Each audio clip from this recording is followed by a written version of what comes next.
I would rather have a country run like hell by Filipinos rather than a country run like hell by Americans. Because no matter how bad the Filipino government might be, it can still be improved. I'm Ricky Quezon Abanceda. I'm the 8th child of Mimi Quezon Abanceda, the daughter of Carmen Quezon.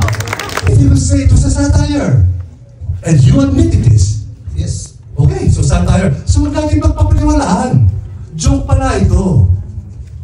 I understand the feelings, but this is a Q&A for everyone. Oh, I have receipts. Dala ko resibo eh.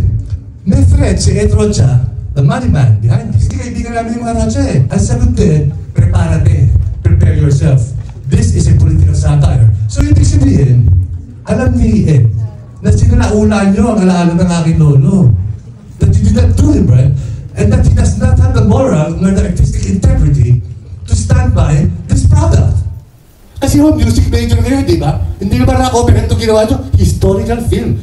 Maraming mga Pilipinong bata kayo, hindi naman nag-aral. Alam ba nyo, that we got women's suffrage before France? Alam ba nyo, na mismo Hacienda ni Quezon, pinamahagi niya? Libre? Sinalaulan ninyo ang alaala ng isang pamilyang nagbuwis ng buhay. Ang lola ko, inubos yan. Kasama ng tita baby ko. Kasama ng unang asawa ng nanay ko. Pinaslaki yung mga yan dahil hirap na. Let's not dismiss that. You know, emotions are emotions, feelings are feelings. And those are feelings, those are reactions. We respect that. Kudos to the film.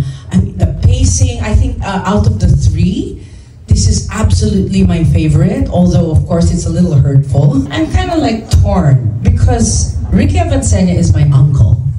So I am directly a descendant of President Quezon on my father's side. So I totally get where he's coming from. Kasi syempre ang laki ng nasakripisyo nila because of the reality of cancel culture.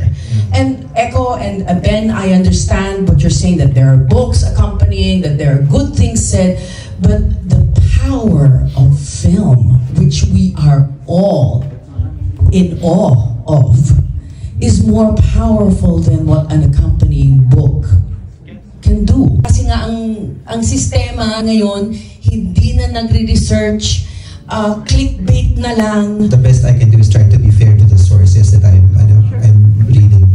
And so that is the danger. But really, it is it's a fine line.